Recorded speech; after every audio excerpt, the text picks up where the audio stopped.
मनसे अध्यक्ष राज ठाकरे रायगडच्या दौऱ्यावर आहेत। रायगडच्या दौऱ्यावर असताना ते मुंबई गोवा महामार्गाची पाहणी करणार आहेत।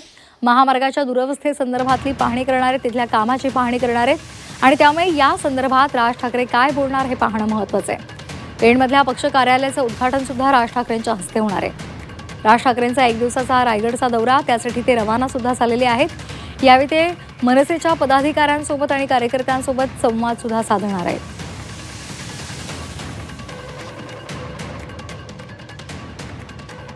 तरी दोन दृश्य पाहतोय, राज ठाकरे शिवतीर्थहून रायगडसाठी रवाना झाले, तर दुसरीकडे त्यांच्या स्वागतासाठी अनेक ठिकाणी बॅनरबाजी सुद्धा केलेली आहे।